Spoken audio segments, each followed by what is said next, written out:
মৰমৰ ছাত্ৰ ছাত্ৰীসকল, তোমালোক আটাইকে মোৰ এই বিশেষ অনলাইন ক্লাছলৈ স্বাগতম জনাইছোঁ। আজি মই তোমালোকৰ মাজত পুনৰ উপস্থিত হৈছোঁ সপ্তম শ্ৰেণীৰ সমাজ বিজ্ঞান বিষয়ৰ ইতিপূৰ্বে আলোচনা কৰা এটি পাঠৰ সৈতে। পাঠটি হ'ল গণতন্ত্ৰ, নাগৰিক আৰু নাগৰিকত্ব। আমি আজি এই পাঠটিৰ শেষাংশ আলোচনা কৰিম। তোমালোকে প্ৰত্যেকেই সমাজ বিজ্ঞান বিষয়ৰ পাঠ্যপুথিৰ পৰা এই পাঠটি উলিয়াই লোৱা আৰু মনোযোগেৰে শুনি যোৱা। এই পাঠটিৰ বাকীকেইটা ক্লাছৰ লিংক এই ভিডিঅ'টিৰ তলৰ ডেছক্ৰিপশ্যনত দিয়া হৈছে। তোমালোকে এই ভিডিঅ'ৰ তলৰ ডেছক্ৰিপশ্যনৰ লিংকত গৈ আটাইকেইটা ক্লাছ এই পাঠটি চাব পাৰিবা। তেনেহ'লে আহা আজি আমি পলম নকৰি আলোচনা কৰোঁ এই পাঠটিৰ শেষাংশ।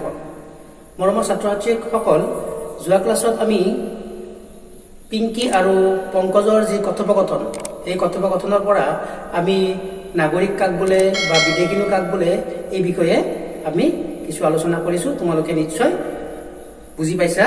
আজি আমি আলোচনা কৰিম বিদেশী আৰু নাগৰিকৰ মাজৰ পাৰ্থক্যসমূহৰ বিষয়ে, বা নাগৰিকত্ব এগৰাকী ব্যক্তিয়ে কেনেধৰণে লাভ কৰিব পাৰে, বা এগৰাকী ব্যক্তিৰ নাগৰিকত্ব কেনেধৰণে হেৰুৱাব পাৰে।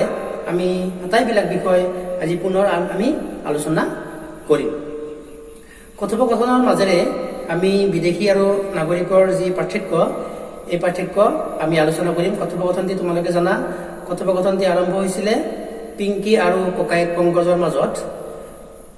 ককায়েক পংকজে পিংকিক নাগৰিকনো কি বা বিদেশীনো কি এই বিষয়ে সুন্দৰভাৱে বুজাই দিছিল। আজি আমি আলোচনা কৰিম ইয়াৰ যিটো পৰৱৰ্তী অংশ, অৰ্থাৎ নাগৰিক আৰু বিদেশীৰ মাজৰ পাৰ্থক্য। এই সম্বন্ধে আমি এই কথোপকথনটোৰ জৰিয়তে আলোচনা কৰিম। পিংকিয়ে ককায়েক পংকজক বিদেশী আৰু নাগৰিকৰ মাজৰ যি পাৰ্থক্য, এই পাৰ্থক্যৰ বিষয়ে জানিব বিচৰাত পংকজে কৈছিল যে নাগৰিকসকলে দেশৰ যি পৌৰ অধিকাৰ আৰু ৰাজনৈতিক অধিকাৰ, এই দুয়োটা অধিকাৰে ভোগ কৰিব পাৰে এজন নাগৰিকে। লগতে নাগৰিকে সেই দেশখনৰ প্ৰতি শ্ৰদ্ধা আৰু আনুগত্য প্ৰকাশ কৰিবলৈ বাধ্য। আনহাতে বিদেশীসকলে কেৱল পৌৰ অধিকাৰহে ভোগ কৰিব পাৰে, তেওঁলোকে ৰাজনৈতিক অধিকাৰ ভোগ কৰিব নোৱাৰে। লগতে তেওঁ নিজৰ দেশৰ বাহিৰে আন দেশৰ প্ৰতি শ্ৰদ্ধা আৰু আনুগত্য প্ৰকাশ কৰিবলৈ তেওঁলোক বাধ্য নহয়।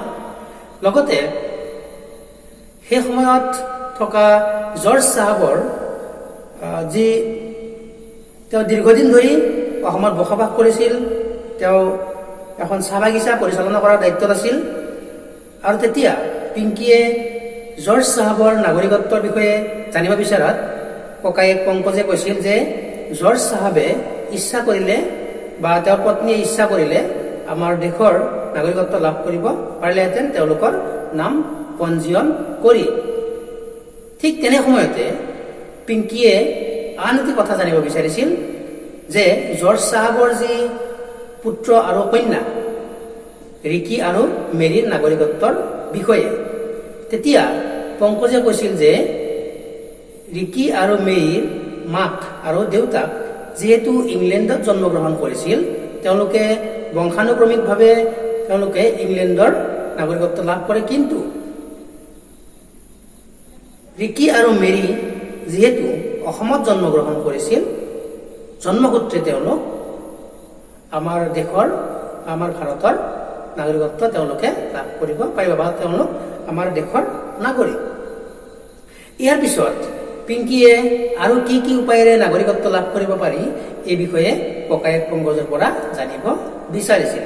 তেতিয়া পংকজে সুন্দৰভাৱে পিংকিক বুজাই দিছিল আৰু কৈছিল যে যদি কোনো এজন ব্যক্তিয়ে তেওঁ নিজৰ দেশৰ নাগৰিকত্ব ত্যাগ কৰি আমাৰ দেশ ভাৰতবৰ্ষৰ প্ৰতি যদি তেওঁ শ্ৰদ্ধা আৰু আনুগত্য প্ৰকাশ কৰে, আৰু আমাৰ দেশত যদি তেওঁ নিগাজিকৈ বাস কৰিবলৈ লয় বা নিগাজিকৈ থাকিবলৈ লয়, তেতিয়াহ'লে তেওঁ দেশীয়কৰণৰ জৰিয়তে আমাৰ দেশৰ যি নাগৰিকত্ব, এই নাগৰিকত্ব লাভ কৰিব পাৰিব। ইয়াৰ উপৰিও তেওঁ এই প্ৰসংগতে ছিকিমৰ কথাটো কৈছিল যে ছিকিমে আগতে ভাৰতৰ অংগৰাজ্য নাছিল। 1975 চনত ছিকিমে ৰাজ্য চামিলকৰণৰ জৰিয়তে আমাৰ দেশৰ অংগৰাজ্য হয়, অৰ্থাৎ ভাৰতৰ অংগৰাজ্য হয়। আৰু অংগৰাজ্য হোৱাৰ ফলত ছিকিমৰ যিসকল বাসিন্দা বা ছিকিমত বসবাস কৰা লোকসকলে আমাৰ দেশৰ নাগৰিকত্ব লাভ কৰে। এনেধৰণে কি কি উপায়েৰে নাগৰিকত্ব লাভ কৰিব পাৰি এই বিষয়ে সুন্দৰভাৱে পিংকিক ককাই পংকজে সুন্দৰভাৱে বুজাই দিছিল যে জন্মগত বা দেশীয়কৰণ বা বংশানুক্ৰমিকভাৱে বা নাম পঞ্জীয়ন কৰি বা ৰাজ্য চামিলকৰণৰ জৰিয়তে এগৰাকী ব্যক্তিয়ে এখন দেশৰ নাগৰিকত্ব লাভ কৰিব পাৰে। ইয়াৰ পিছত কৌতূহলী পিংকিয়ে জানিব বিচাৰিছিল যে এখন দেশৰ নাগৰিকত্ব এগৰাকী ব্যক্তিয়ে কেনেধৰণে হেৰুৱাব পাৰে বা কি কি কাৰণত এজন ব্যক্তিয়ে দেশৰ নাগৰিকত্ব হেৰুৱাব পাৰে। তেতিয়া ককায়েক পংকজে সুন্দৰভাৱে বুজাই দিছিল যে যদি কোনো ব্যক্তিয়ে সৈন্য বাহিনীৰ পৰা পলাই যায় তেতিয়া নাগৰিকত্ব হেৰুৱাব পাৰে, বা তেওঁ যদি কোনো দেশ বিৰোধী কাৰ্যকলাপত লিপ্ত হয় তেতিয়াও এগৰাকী ব্যক্তিয়ে এখন দেশৰ নাগৰিকত্ব হেৰুৱাব পাৰে। লগতে যদি কোনো ব্যক্তিয়ে ৰাজ্য বা দেশৰ অনুমতি অবিহনে যদি কোনো বিদেশৰ পৰা কোনো উপাধি গ্ৰহণ কৰে তেতিয়াও এগৰাকী ব্যক্তিয়ে নাগৰিকত্ব হেৰুৱাব পাৰে। লগতে যদি ভাৰতৰ ছোৱালী এজনী, আমাৰ দেশৰ ছোৱালী এজনী যদি অন্য দেশৰ নাগৰিকৰ সৈতে বিবাহপাশত আবদ্ধ হয় তেতিয়াহ'লে তেওঁ সেইখন দেশৰ নাগৰিকত্ব লাভ কৰিব। ফলস্বৰূপে তেওঁ আমাৰ দেশৰ যি নাগৰিকত্ব বা ভাৰতৰ যি নাগৰিকত্ব এই নাগৰিকত্ব তেওঁ হেৰুৱাব। সুন্দৰভাৱে তেওঁ বুজাই দিছিল। লগতে আৰু এটা কথা কৈছিল, যদি তেওঁলোকে অৰ্থাৎ পিংকি আৰু পংকজে যদি দীৰ্ঘদিন ধৰি আমাৰ দেশৰ পৰা আঁতৰি থাকে বা আমাৰ দেশত নাথাকে তেতিয়াও তেওঁলোকৰ নাগৰিকত্ব হেৰুৱাব পাৰে। অৰ্থাৎ তেওঁলোকৰ উদাহৰণেৰে কৈছে যে যদি কোনো এজন ব্যক্তিয়ে দীৰ্ঘদিন ধৰি যদি দেশত নাথাকে বা বসবাস নকৰে তেতিয়াও তেনে ব্যক্তিৰ নাগৰিকত্ব আমাৰ দেশৰ পৰা হেৰুৱাব পাৰে।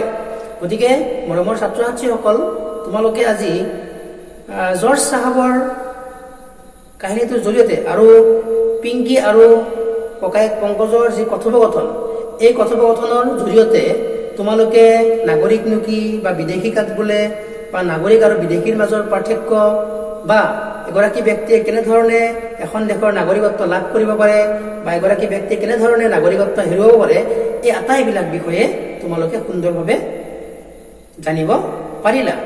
লগতে আমাৰ এগৰাকী ব্যক্তিয়ে বা এগৰাকী নাগৰিকে দেশৰ প্ৰতি শ্ৰদ্ধা আৰু অনুগত্য প্ৰকাশ কৰাৰ লগতে তেওঁলোকে ৰাষ্ট্ৰই প্ৰদান কৰা যিবিলাক সুযোগ সুবিধা বা অধিকাৰ যেনেধৰণে ভোগ কৰে, ঠিক তেনেধৰণে এগৰাকী নাগৰিকে দেশৰ প্ৰতি কিছুমান কৰণীয় কাম আছে বা দেশখনৰ প্ৰতি কিছুমান দায়িত্ব আৰু কৰ্তব্য পালন কৰিবলগীয়া হয়।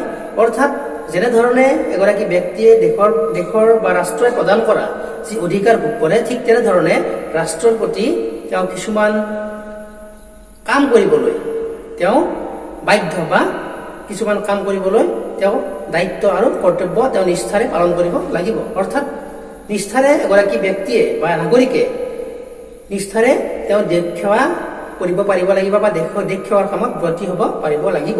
তেতিয়াহে আমাৰ দেশখন সুৰক্ষিত হৈ থাকিব বা দেশখনৰ আমাৰ জনসাধাৰণৰ মাজত শান্তি শৃংখলা বৰ্তাই ৰাখিব পৰা যাব বা দেশখনে আমাৰ উন্নয়নৰ পথত আগবাঢ়ি যাব পাৰিব।